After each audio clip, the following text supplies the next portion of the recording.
22번째 윤창중 정치학교가 호반의 도시 강원도 춘천으로 갑니다. 1월 26일 토요일 오후 6시부터 9시까지. 장소는 춘천 베니키아 베어스 호텔입니다. 윤창중 정치학교는 대한민국 보수 우파 태극기 국가 중심 세력의 총궐기대회입니다. 보수 우파의 갈 길을 묻다. 여러분, 입장은 무료입니다. 5권의 책을 주문 판매합니다. 박근혜 대통령 탄핵의 예고편, 윤창중의 처절했던 3년간의 칩거와 은두를 기록한 윤창중의 고백 피정, 문재인 세력에 맞서 대한민국을 기록한 윤창중 칼럼집 2017년 12월, 운명, 칼춤, 부활. 윤칼세TV는 여러분의 도서 구입과 자발적인 구독료로 운영됩니다. 구독 버튼도 눌러주시기 바랍니다. 여러분 안녕하십니까. 2018년 오늘이 마지막 날입니다. 오늘 서옥식 박사님 모셨습니다. 네, 오랜만이십니다. 예. 역시 문재인이가 내년에 2019년에는 어떻게 될 거냐. 한번 우리가 한번 운수를 한번 예측해 볼까 합니다. 서 박사님 어떻게 보세요?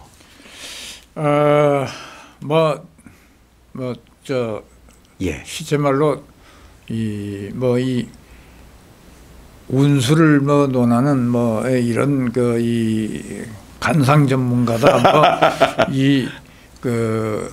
점쟁이는 아니지만은 역술가. 역술가는 아니지만은 하도 이 문재인 정부가 이 죽을 써서 레임덕이 아주 빨리 올 것 같습니다.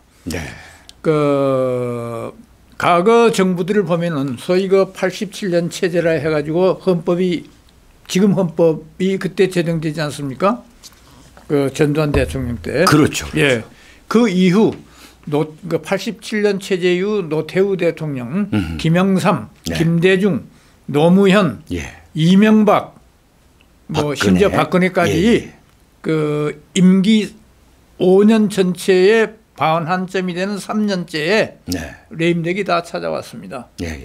어김없이 오는 거죠. 없습니다. 그런데 지금 문재인은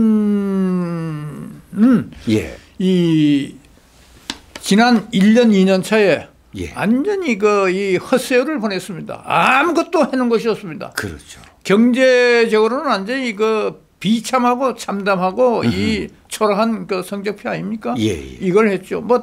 투자, 고용, 생산, 소비 겨우 하나 버티는 거지. 수출을 하나 버티는 겁니다. 그걸로 버티는 거예요. 그건 문재인이가 한 게 아니고. 물론이죠. 그건 기업인들이 한 거고, 우리 근로자들이 한 거고, 국민이 한 거죠. 그건 문재인하고 관계가 없는 거죠.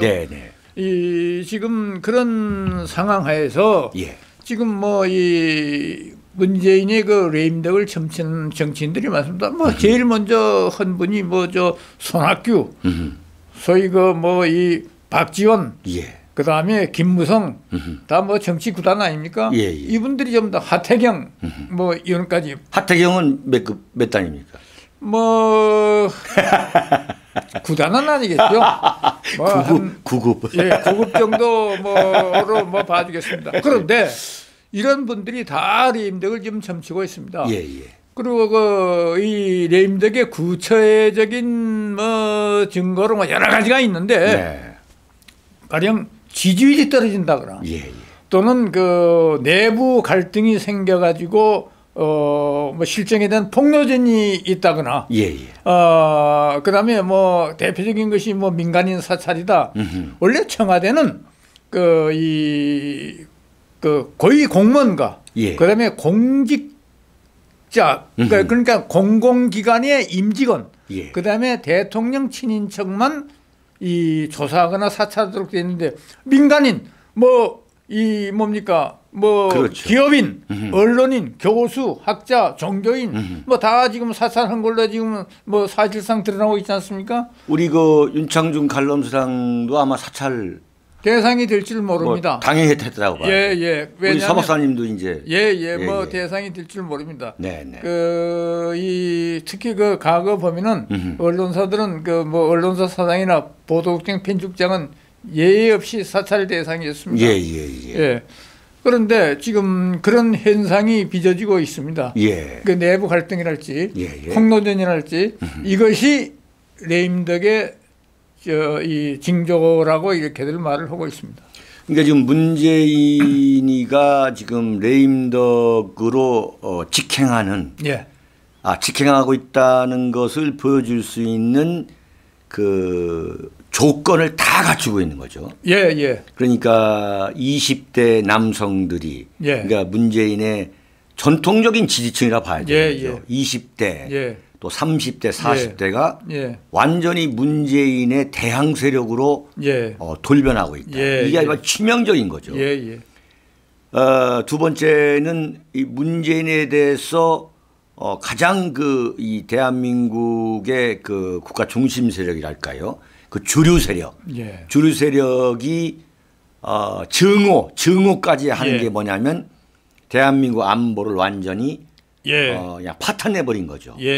DMZ를 전면 개방하고 서해안까지 NLL을 동서해의 NLL을 완전히 포기하고 그 안보 문제. 세 번째는 뭐냐면은 완전히 경제가 지금 뭐 폭망한 거죠. 그렇죠. 지금 이 윤창중 칼럼사장이 있는 요 여의도 일대는 그 화려한 여의도 일대가 지금 뭐 1층도 6시만 되면 사람이 없고 뭐 2층에 올라가면 전면 폐업이고 지금 그렇게 되고 있고 이제 그 지지도 문재인의 그 친문 여론조사 기관에서 하는 여론조사도 이미 데드크로스 이게 반대가 훨씬 더 많은 거죠. 원래 이 한국갤럽에서 조사할 때 이 45대 46, 46은 부정적인 평가입니다. 그런데 그 뒤에 리얼미터다, 또 RN서치다 여기 조사해 보니까 이 43.8대 51.6. 그렇죠. 그다음에 RN서치에 의한 거 보면은 42.9대 52.8입니다. 그러니까 좀 줄여서 이야기하면 43대 53 이렇게 지금 벌어지고 있는 겁니다. 53은 부정적인 평가입니다. 이게 그런데 이 정치학자들이나 이 정치권에서는 문재인의 레임덕을 그 여론조사로 볼 때 뭘로 보냐? 그 지지도 40%선이 마지노선이다. 마지노선을 보는 거죠. 그러니까 지금 42까지 왔으니까 뭐 다 온 거예요. 다 온 겁니다. 그런데 가장 큰 정책 실패 중에 뭐냐면 경제 정책인데 소위 그 소득주도 성장론, 그다음에 주 52시간 그 근무제, 뭐 이에 따른 그 뭡니까 기초 임금의 뭐 이 과속 인상 이런 건데 이것을 주도한 분들이 최근에다 뭐라고 얘기하냐면 내년에는 오히려 소득주도 성장을 그 더 강화시키겠다. 그렇지. 그 김상조 그 공정거래위원장도 그렇고 홍장표 소득주도 성장 특별위원장도 내년에는 소득주도 성장 2.0을 선보이겠다. 그건 뭐냐면 더 소득주도 성장도 세게 물부시켰다가 이렇게 공개적으로 언론에 이야기를 했습니다. 그러면은 지금 2년 동안 그거 해가지고 폭망 상태인데 앞으로 가면은 더 어떻게 되겠습니까? 뭐 경제 정책은 보남 안 하고 뭐 결국 거기에 국민이 그 이 손해를 입고 피해 보는 건 어느 영세민들, 소상공인들 뭐 이런 분들 아니겠습니까? 문재인은 그냥 망하고 임기를 뭐 다 채우든 뭐든 간에 망하고 뭐 감옥을 가던가 어떤가 그건 모르겠습니다만 자기들은 그냥 해먹고 나가면은 대한민국은 완전히 그냥 망해버리는 거죠. 그렇죠. 그러면 좀 이런 것을 예로 드는 경우도 있습니다. 그러면은 뭐 구체적인 그 이 레임덕 현상이 있느냐? 아까도 이야기했지만 그 내부의 그 갈등, 표출되는 거 이런 겁니다. 예를 들어서 이 경기지사 하는 이재명이가 그 이 문재인의 그 영린 그 아킬레스건인 그 아들 문준홍 씨의 취업 특혜 이걸 들고 나왔단 말입니다. 이건 같은 여건에서 도저히 그 영린을 이 건드릴 수 없는 건데. 그렇죠. 그걸 건드리고 나왔다 이겁니다. 그러니까 그냥 깨갱 소위 말하는 깨갱하고 그리고 주 52간 20원 그 근로제를 하니까 이게 엄청난 지금 그 피해 계층이 늘어나니까 이것을 탄력 근로제로 운영하자고 하지 않습니까? 그렇죠. 그래서 이제 그 탄력 근로제를 여야 간에 합의를 봤습니다. 합의를 봤는데 노조는 지금 뭐 민노총을 중심으로 해서 반대하고 있습니다. 그렇죠. 이게 반대하는데 이 반대하는 집회에 아니 정부 여당이 야당과 합의해서 그 탄력 근로제를 하기로 결정을 했는데 아니 거기에 반발해서 아까는 경기지사지만 이번에 서울시장 박원순이가 그 노조 그 탄력 근로제 반발하는 그 집회 농성장에 가서 있단 말입니다. 그렇죠. 이거 정부에 대해서 이거 뭐 반항입니까 뭡니까? 완전히 뭐 이거죠. 그렇죠. 문재인의 영린을 건드리는 거죠. 아니 뭐 노골적으로 건드리는 거죠. 그래서 이 이재명과 박원순이가 지금 뭐 문재인을 상당히 심기를 지금 거스르고 있는 겁니다. 이것을 특히 박지원 같은 사람은 그걸 레임덕의 전조라고 이렇게 합니다. 그렇죠. 거기에 이제 소위 말하는 내부자들의 양심 선언. 김태우 수사관, 그다음에 또 서울신문 사장이라든가 뭐 이 공공기업 공공기관장 임명에 뭐 정부가 청와대가 개입했다. 그러니까 뭐 문재인의 그 위선적이고 가증스러운 그 다중적인 어떤 실체가 이제 드러나는 거죠.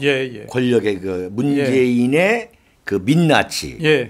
여기에 이제 젊은이 20대, 30대들이 이제 완전히 무너지고 지금 남아 있다면 50대의 386. 과거 그 이념 세대들. 그 정말 철진한 이념에 아직도 벗어나지 못하고 있는 사로잡혀 있는 그 정도. 그다음에 이제 호남의 일부. 그러면 이 50대와 이 호남의 그 극렬 친문 세력들, 친문 지지층을 빼면은 지금 문재인 지지도는 20대, 30대 30%밖에 안 된다. 지금 40몇 %인데. 그렇죠. 그래서 이제 지금 뭐 완전히 이제 이 호남 서울 경기에 호남 출신들도 이제 입만 열면 문재인 욕하게 되는. 그런 상황이 왔어요. 제가 볼 때는 레임덕 단순히 레임덕이 아니라 예컨대 정상적인 과정을 거친 대통령이라면 레임덕이라는 표현도 무방한데 문재인은 자기 말대로 혁명을 거쳐가지고 촛불 혁명으로 자기 집권했다고 그랬잖아요. 유엔에 가서까지 그랬잖아요. 이건 완전히 정변을 통해서 문재인이가 정권을 잡았는데 그렇다면 이건 레임덕이라는 전형적인 정치학 용어로 설명할 게 아니라 과연 문재인이가 내년 초반에 권좌에서 물려나느냐 안 하느냐 않느냐 쫓겨나느냐 안 나느냐 쫓겨내야 하느냐 그냥 그대로 앉혀둬야 되느냐 하는 문제를 우리가 생각할 수가 있는 거죠. 아니 뭐 물론이죠. 어떻게 그 시기가 앞당겨오느냐. 원래 이제 그 레임덕이라는 그 용어 자체가 그 오리 덕 레임 좀 절름거리는 그런 상황 아닙니까? 이것이 이제 심화되면 이 피를 흘리는 오리가 되고 뭐 이제 그 피를 흘리면 결국 죽는 오리가 되겠죠. 그러니까 레임덕으로 해서 정권이 끝장 나는 그런 상황이죠. 그래서 아까도 이야기했지만은 그 정치권에서는 마지노선 지지율 40% 뭐 이 되면 이건 완전히 이제 레임덕 현상에 대해서 아무것도 이제 할 수 없는 체제가 할 수가 됩니다. 없는 거죠. 그다음에 지금 내년도 뭐 여러 가지 환경이 지금 경제 사정이 말이죠. 이 미국이나 이 중국이나 일본도 내년에 사정이 그렇게 녹록지 않습니다.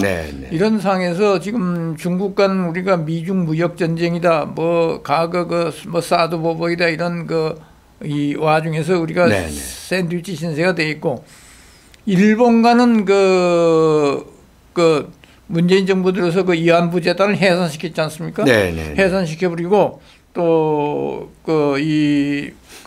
일제 강제징용 대부분 배상 판결이 나왔고, 최근에는 초계기 뭐 레이더 논란까지 나와가지고 아이와 일본과는 관계가 지금 상당히 안 좋은 것이 아니라 최악의 상황으로 지금 치닫고 있는데, 이런 우리 외교가 한중, 한일, 뭐 한민을 말 것도 없고 이게 녹록지 않은 상황에서 이 내일이 신년열에서 김정은이가 신년사를 발표하면 금년 신년사에서는 핵무력 완성을 이야기했습니다. 그런데 이 지금 완전히 비핵화 저것은 그건 완전히 위장평화쇼입니다. 그건 누가 말해도 사기극이고 위장평화쇼라고 다들 이야기하고 있습니다. 왜냐하면은 최근 지난 20일 날 20일날이죠. 북한의 조선중앙통신이 뭡니까? 이 김정은이를 국내로 대비하는 마이크 아닙니까? 그렇죠. 뭐라고 그랬습니까? 우리는 북한의 핵 폐기를 말한 적이 없다. 말한 적이 없다는 거예요. 그래서 지금 이 김정은이는 정확히 말했습니다. 그게 무슨 이야기냐면, 김정은이는 이 판문점 선언이나 그다음에 이 9.19 평양 선언이나 6.12 싱가포르에서 이 트럼프와 한 선언에서도 이 북한 핵 폐기 북한의 비핵화를 결코 언급한 적이 없습니다. 언급한 일이 없죠. 한반도의 비핵화를 조선반도의 비핵화. 조선반도 비핵화. 이건 뭐냐 하면은 결국 미국 핵까지 끌어들이고 우리나 일본이 미국의 핵 우산에 들어가는 것도 막겠다 이겁니다. 이 공교롭게도 오늘이 이 1991년 12월 31일 오늘 12월 31일은 한반도 비핵화에 관한 공동선언이 남북한 간에 채택된 날입니다. 노태우 정권 때. 그런데 거기 보면은 남북한은 공이 핵무기의 시험, 생산, 제조, 그다음에 운반, 보유, 저장, 배비란 배치라는 겁니다. 배치와 준비. 배치 준비. 그다음에 사용. 이거 너무 핵 문제 그래서 굉장히 많은 것을 공부하셨거든요. 이걸 안다 있습니다. 그리고 이 남북한 공이 플루토늄 재처리 시설과 우라늄 시설을 보유하지 않는 농축 시설을 보유하지 않는. 왜냐하면 핵폭탄은 두 가지입니다. 우라늄 탄이 있고 플루토늄 탄이 있고 이게 두 가지 다 그런 시설을 보유하지 않는 데 있습니다. 그리고 이런 것을 감시 감독할 남북한 간의 핵통제 공동위원회를 설치해서 운영한다 됐습니다. 그리고 서로 상대방이 원하는 지역에 가서 핵 사찰 검증을 할 수 있게 됐습니다. 그런데 그런데 지금 판문점 선언이나 싱가포르 선언이나 평양 선언은 어떻게 돼 있냐면은 그냥 두루뭉실도 아니고 완전한 비핵화. 이건 CBID도 아니고 뭐 FFBD도 아니고 그냥 컴플리트. 디뉴클리어레이션. 그렇게 돼 있습니다. 완전한 비핵화. 그게 무엇을 지칭하냐 말입니다. 핵 신고 목록도 없고 검증도 없고 사찰도 없고 아무것도 없고. 그러니까 트럼프나 문재인은 완전히 김정은에 속은 겁니다. 근데 김정은이는 나는 속인 일이 없다. 맞습니다. 그게. 내가 말이지. 언제 북한 핵 폐기한다는데 이걸 가지고 지금 이렇게 돼 있는데 앞으로 뭐 내일 신년사에서 어떤 말을 김정은이 할지 모릅니다. 물론 김정은이는 남한과 또는 미국과의 회담에 끈은 놓지 않으려고 할 겁니다.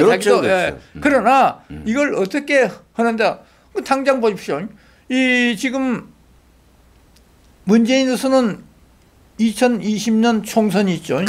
그런데 2020년 11월 3일 날 그 미국 대선이 있습니다. 네. 2020년 그 이 4월 15일이 우리 총선입니다. 그렇죠. 그러면 뭐 어떻게 총선이 2022년에 또 대선이 있기 때문에 우리 뭐 총선을 빌미 뭐 이 교두보로 삼아서 어떻게 정권 재창출을 하려고 하는데 지금 그 남북한 간에 또는 북미 간에 한 이 저 모든 선언은 완전히 이게 사기극입니다. 이게 저 위장 평화쇼입니다. 이게 아무 증거 아무런 한 발짝도 진전이 없고 네. 이 나가지 않은 이유가 바로 소위 그 한반도 비핵화라는 그런 그 표현 때문에 그걸 물고 늘어났지 않습니까? 얼마 전에. 그러니까 미국 조회에서는 아니 문재인이 말 믿고 트럼프가 회담에 응했는데 문재인이 책임론을 제기하고 있습니다. 네. 해명을 해라. 도대체 처음에는 1년 안에 뭐 저 김정은이가 그 뭐 핵을 없애겠다 했고 네. 또 그 뒤로는 조금 늘려서 뭐 트럼프 임기 내에 핵을 없애겠다 했는데 지금은 트럼프조차도 아이 그거 다 필요 없다. 시한이 없다 이러고 네. 있지 않습니까? 이건 완전히 그 이 사기극입니다. 이게 위장 평화쇼입니다. 이걸 어떻게 타개하겠습니까? 핵을 그 지금 아까 이야기했지만 네. 한반도 비핵화에 관한 공동선언이나 2005년 9.19 그 핵 폐기에 관한 그 선언, 예. 근데 2007년 소위 그 저 213 합의다 14선언에 보면은 구체적으로 북한 핵을 폐기할 것을 지정해 있습니다. 근데 그것도 아니고 지금 완전히 두루뭉술도 아니고 이건 완전히 뭐 이게 뭡니까? 여기에 대한 그 이 책임을 예. 문재인이 고쳐야 될 겁니다. 이거 완전히 이거 이 가짜라는 것이 드러날 겁니다. 그렇죠. 이러면은 뭐 김정은이가 뭐 저 내년 뭐 서울에 올지 모르겠지만은 뭐 지금 또 오기를 기다리고 뭐 고대한다 그러는데 네, 네. 이건 이 판문점 선언, 평양 선언, 싱가포르 선언 전부 다 이게 사기극 가짜 이장 평화쇼로 지금 드러나고 있지만 그때가 완전히 드러날 겁니다. 예. 이건 뭐 아무것도 없지 않습니까? 그러면은 문재인이 지지도는 떨어지게 돼 있고 레임덕은 더 가수화되게 돼 있습니다. 저는 김정은이가 이제 방남을 할 것이냐 예. 할 때에 사실은 가장 먼저 예. 김정은은 방남하지 않을 것이다. 예. 이런 얘기를 제가 했죠. 예. 뭐 완전히 오는 게 다 기정사실화됐을 때 한 뭐 2달 전, 뭐 10월 정도부터 김정은은 안 올 것이다. 왜냐 김정은은 얻어갈 게 없고 김정은이가 해줄 게 없다 이거죠. 자, 그런데 지금 뭐가 있냐면 지금 김정은이가 문재인하고 이제 약속을 한번 해본 거예요. 약속을 해봤는데 다시 한번 절감한 게 뭐냐면 대한민국이라는 나라가 철저하게 여론에 따라서 움직이는구나. 이게 대통령만 갖고서 뭘 합의를 하면 될 줄 알았는데 보니까 안 되는 거예요. 그 안 되는 게 뭐냐면 대한민국 보수 주류들의 저항에다가 미국이 오케이 하지 않으면 안 되는 거단 말이죠. 그래가지고 이제 소위 말하는 워킹 커미티다 해가지고 미국이 아예 그냥 사사건건 하게 하는. 그래가지고 철도 뭡니까 착공식을 했는데 실제로 뭐 이거 단추 하나 누르지 못하는 빈 껍데기 그것만 했단 말이죠. 그 이름을 그래서 착공식이 아니고 착수식이라고 착수식이라 뭐 이렇게 했는데 그런데 저는 이렇게 봐요. 이게 문재인이가 이제 지금 지지도가 뭐 40% 지금 우리가 하는 것도 말하는 걸 아마 김정은이가 다 볼 거란 말이죠.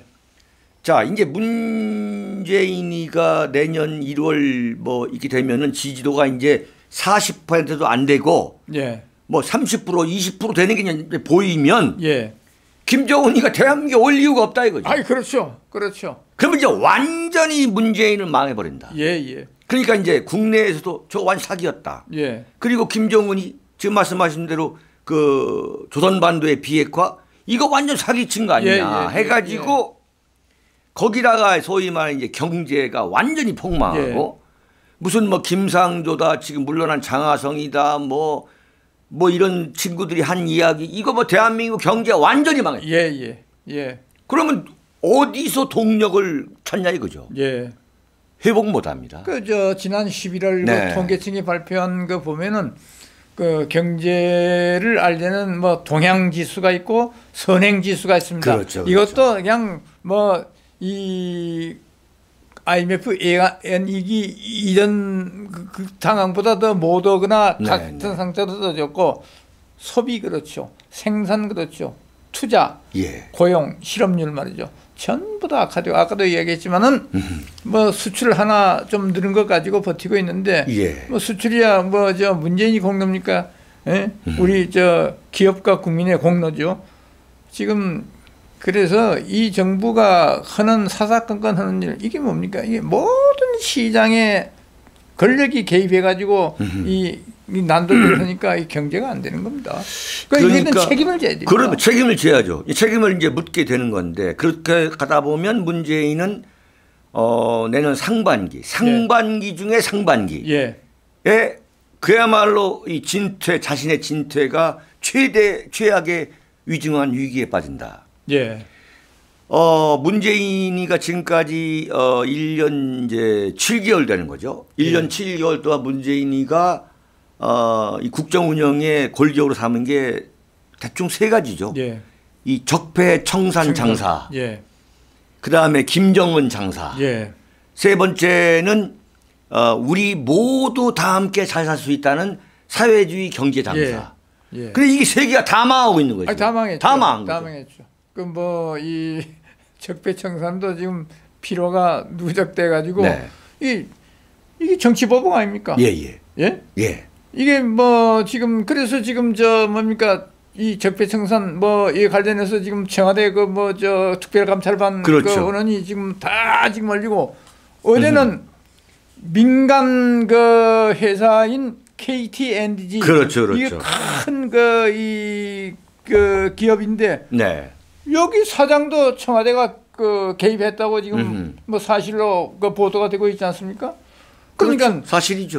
특감반은 아까도 이야기했지만은 이 정부 고위 공무원이나 고위 공무원, 그다음에 공공기관의 임직원이나 대통령 친인척만 조사하고 사찰하도록 되어 있는데 왜 민간인을 사찰을 해가지고 이러냐니까 옛날 과거 이 이명박 정부 때 그것도 청와대가 아니고 총리실에서 그 뭐 민간인 사찰했다 가지고 얼마나 난리를 폈습니까? 난리를 폈죠. 그리고 그때 이 그 문재인 그 당시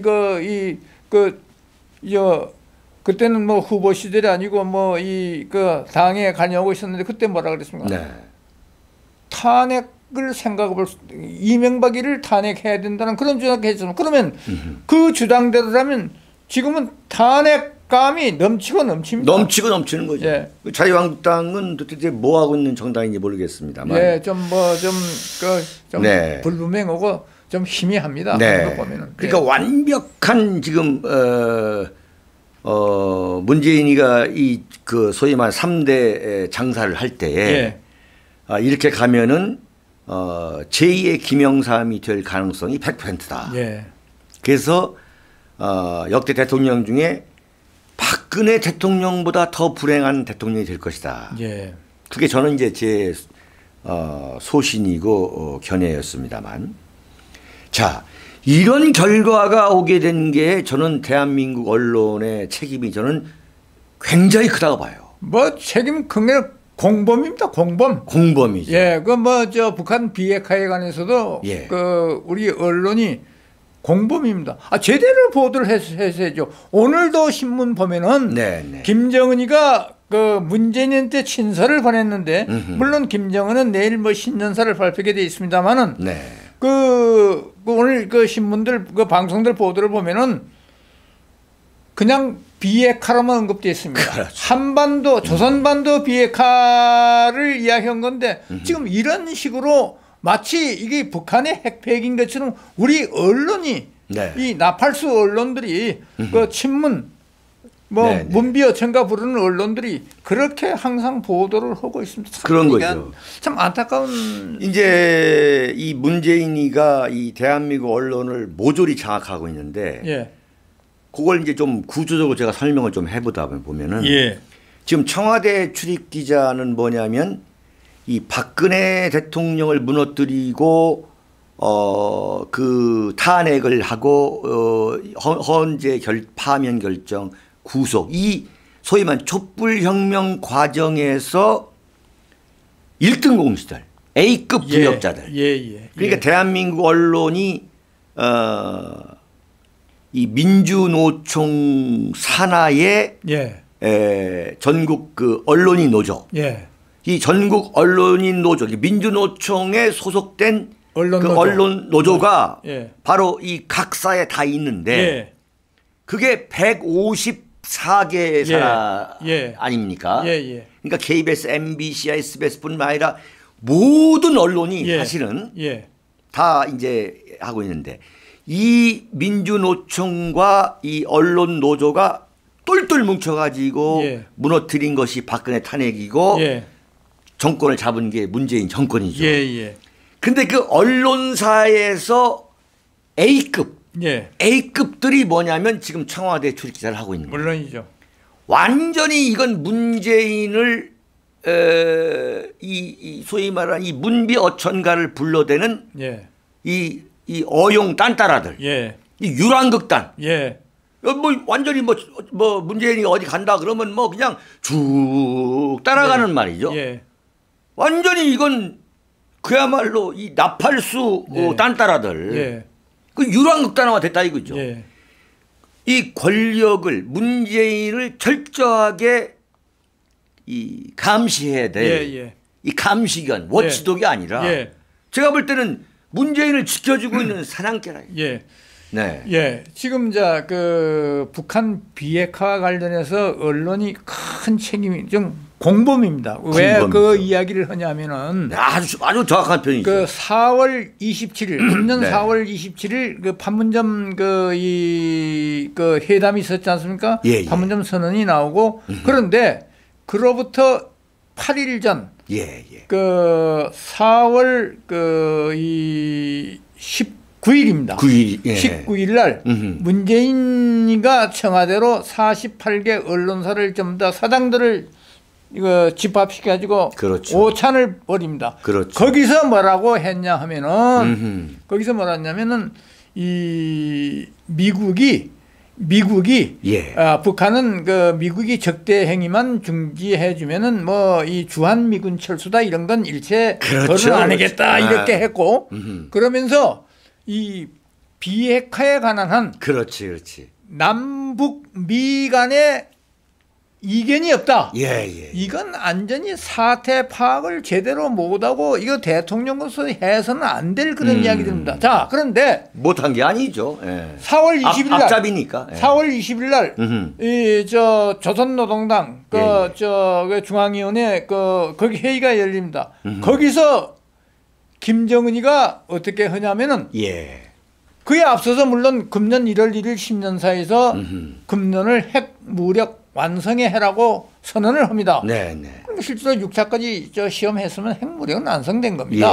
자, 그런데 그러니까 지금 이 판문점 선언이 있기 그 8일 전에 청와대에서 그 문재인이가 그런 사실 헛소리 비슷한 걸 했고 그걸 우리 딴따라 언론들이 그대로 무비판적으로 받았었고 아니 들어보십시오.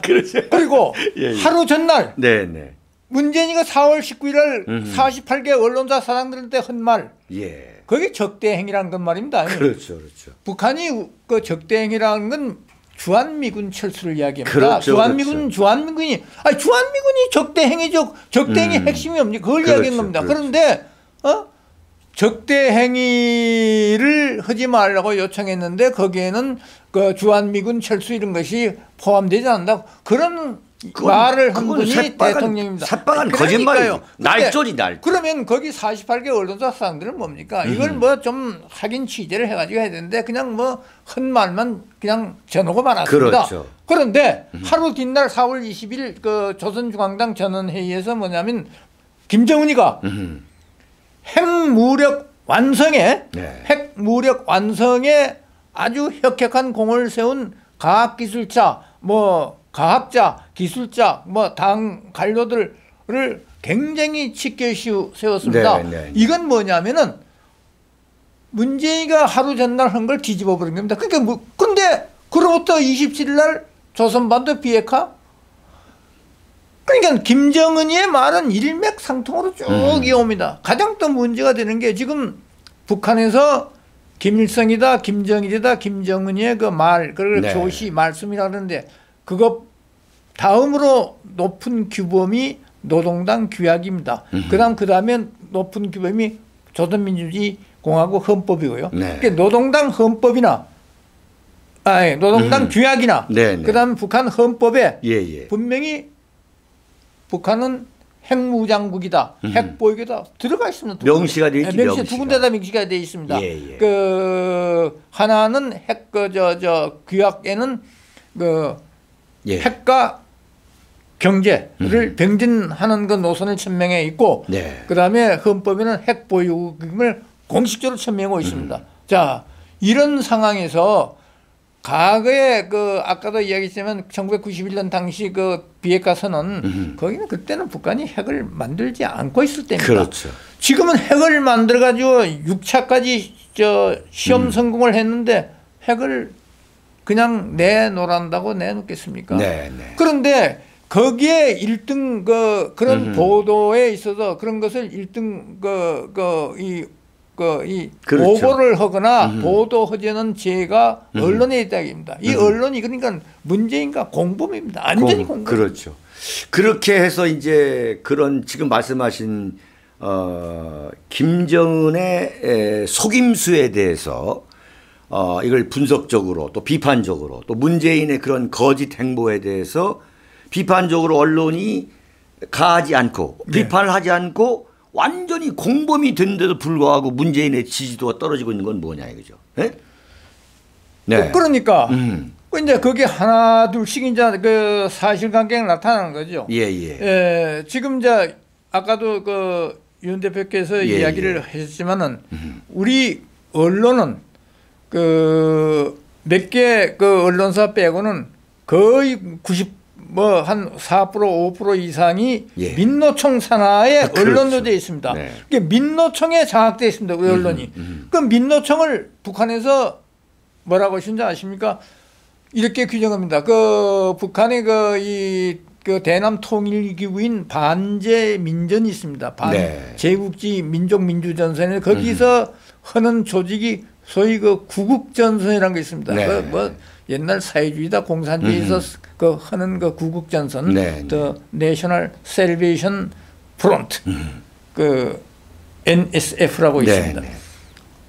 거기서 우리 그 이 민주노총을 뭘로 규정하냐면은 혁명을 함께할 대오, 동지로 규정합니다. 그렇죠. 그러니까 우리 민주노총에 장악돼 있고 민주노총 산하노조로 등록돼 있는 언론노조, 언론은 완전히 거기에 비춰보면 그 북한의 공산혁명을 함께할 동지입니다. 대오 동지. 대오로 되어 있습니다. 대오.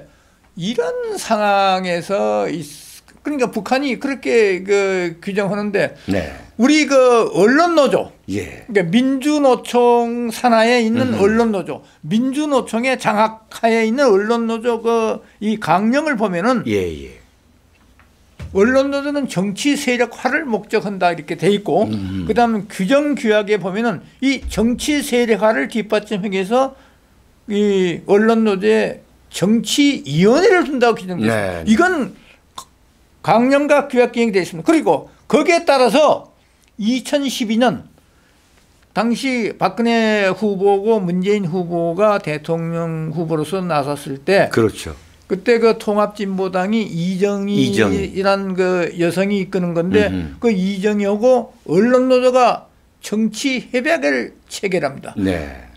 이거 어떻게 언론노조가 이 정치 세력과 협약을 체결합니까? 그건 아무것도 아닙니다. 작년 2017년 5월 9일 대선이 있었죠. 대선 전에 우리 언론노조가 문재인 더불어민주당 후보고 정치 협약을 체결합니다.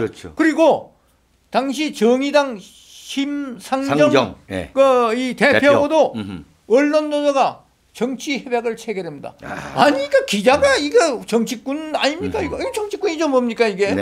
이런 상황이 지금 우리 언론의 현실입니다. 그러니까 이 딴따라가 아니고 문따라 문비어천가 친문 언론이라고 거기에 언론 노조 자체가 제도상 그렇게 돼 있습니다. 그리고 이런 이 우리 언론 노조가 예. 과거 모든 이 종북 친북 행사나 뭐 또는 뭐 국내에서 반정부 뭐 그런 행사 예컨대 광우병 이 시위 네네. 그다음에 2016년 10월부터 네네. 2017년 5월 9일 대선 전 3월까지 사이에 촛불 집회가 있었지 않습니까? 예. 그 촛불 집회에 주도 세력의 하나로 언론 노조가 등록이 돼 있습니다. 등록돼 있죠. 그럼 기자들이 전부 다 저 촛불 집회에 나섰다는 그런 이야기 아닙니까? 예. 아니 이건 거짓이 아니라 그렇게 돼 있습니다. 그러면은 그다음에 많습니다.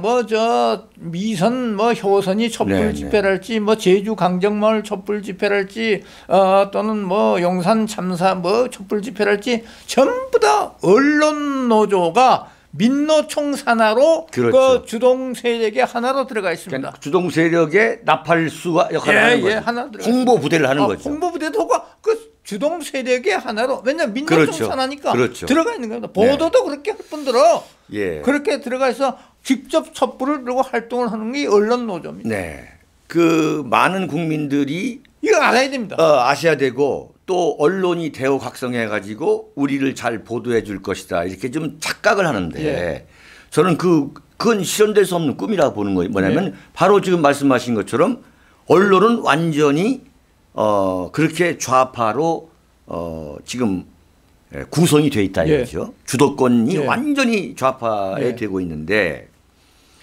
엊그저께 12월 29일 이제 마지막 토요일 그 태극기 집회가 서울역, 대안문, 광화문에서 열렸는데 제가 세 군데 연설을 다 했어요. 서울역에서 연설하고 다시 대안문에 가서 대안문 끝나고 나서 이제 광화문에 가서 연설을 했는데 정말 엄청난 인파가 왔습니다. 이건 진짜 완전히 진짜 무슨 6.25 때 중공군 인해 전술이죠. 저도 놀랐습니다. 저는 나가보지 못했지만은 영하 12도 혹한인데 체감온도는 20도 가까운 그런 상황인데 그 상황에 엄청난 사람이 나와서 태극기를 흔들고 문재인 타도를 외치고 김정은 이 방남 저지를 외치고 했다는 건 참 놀랍습니다. 그렇게 이제 했는데 유일하게 조선일보만 보도를 했어요. 짧게 보도를 했는데 광화문 동아면세점 앞에서만 몇백 명 정도 수백 명 정도 모여가지고 이렇게 그냥 태극기 흔들다가 끝난 것으로 보도를 했어요. 조선일보가. 그러니까 지금 다른 신문은요? 다른 신문은 하나도 보도 안 했고. 맞습니다. 그래서 이제 탄핵 때에 민노총에 가입하지 않고 있는 조중동조차도 완전히 이제 민노총 이 언론과 합세가 돼가지고 정권을 무너뜨린 건데 정말 국민들이 착각해서는 안 되는 게 뭐냐면 그렇다면 조중동 이렇게 가면 조중동 또는 TV 조선 이렇게 해가지고 그들이 하는 종편에서 태극기 집회를 보도해 줄 것이라 착각하는데 그건 영원히 될 수가 없는 이유가 바로 이러한 구조적인 거죠. 지금 이 태극기 집회를 보도하는 언론을 보면은 죄송합니다만은 좀 영향력이 좀 적은 이 인터넷 매체나 그런 예를 들면 자유일보 같은 이런 경우입니다. 천지일보는 그 신문도 보도를 좀 했던데 그건 성격이 어쩐지는 모르겠지만 다 분석하셨죠, 서 박사님. 근데 지금 이 조중동은 민노총 산하 아닙니다. 왜냐하면 독립노조를 갖고 있습니다. 그럼에도 불구하고 조중동까지도 이런 큰 이 집회나 행사의 보도에 인쇄하고 예민한 것 같아서 좀 안타깝습니다. 안타까운 거죠. 자, 그럼에도 불구하고 문재인의 지지도가 이렇게 바닥을 향해서 폭락하고 있는 그 이유는 뭐냐면 바로 윤칼세 TV 같은 유튜브, 그다음에 페이스북, 트위터 이러한 SNS를 지금 보수파 우리 태극기 세력이 지금 앞서가고 있는 거죠. 불과 몇 년 전만 하더라도 보수는 인터넷을 모른다라는 그 할 줄 모른다. 참 치욕적인 참 그런 이야기를 들은 모욕을 당했는데 지금은 보수파가 오히려 앞서가고 있다 이거죠.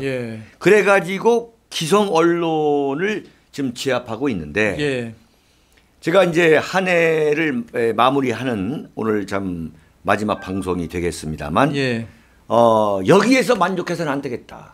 우리가 어디까지 이 SNS 유튜브 이걸 올려야 되냐면 지금 공중파 KBS, MBC, SBS를 보는 그 시청자를 다 합친 숫자보다도 유튜브를 보는 시청자가 많을 때 문재인 정권을 타도할 수가 있다. 그게 만약에 내년 상반기에 가능하다면 문재인은 청와대에서 나올 수밖에 없다. 저는 확신합니다. 유튜브 아이템에 따라서 윤칼세 TV도 뷰어 수가 50만, 60만 되는 것도 많지 않습니까? 그렇습니다. 하나 여기서 제가 추가로 빠뜨린 게 있는데 뭐냐면 여론조사 결과 지금 가장 최근에 나온 여론조사가 뭐냐면은 RN 서치라고 이 데일리안에 의뢰해서 한 건데 문재인 지지도는 42.9 문재인을 반대한 건 52.8입니다. 그러니까 이 정도 이제 차이가 벌어진 겁니다. 더 벌어지고 있습니다. 그에 앞서 리얼미터가 한 것은 이 43.8이고 51.6 그렇죠. 1%씩 자꾸 빠지고 있습니다. 그런데 이제 뭘 지적하고 싶으면 이런 여론조사가 신뢰 수준이 95%, 그다음에 표준 오차가 3.1 플러스 마이너스입니다. 그런데 지금 이 42.9하고 52.8은 이미 오차 범위를 벗어난 겁니다. 오차 범위를 벗어나는 건 중요한 의미가 있는 겁니다. 9.9%를 벗어났기 때문에 이건 이런 식으로 간다면은 그 문재인의 레임덕은 얼마 남지 않았다. 레임덕이 아니라 이제 연전 들어갔고 하야죠, 하야. 그런 식으로 아마 식물 대통령이 될 가능성도 아주 크다고 봅니다.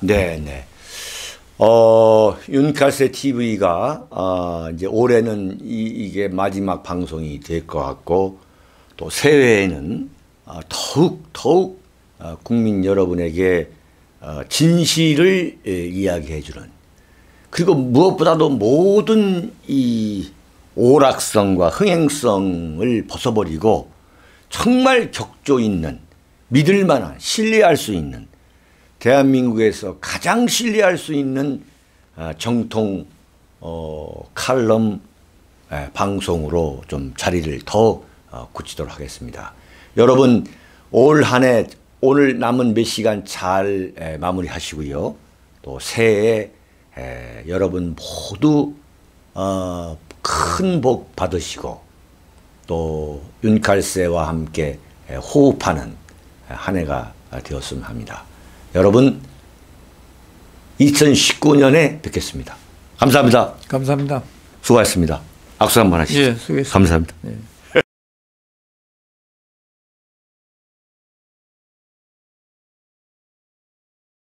다섯 권의 책을 주문 판매합니다.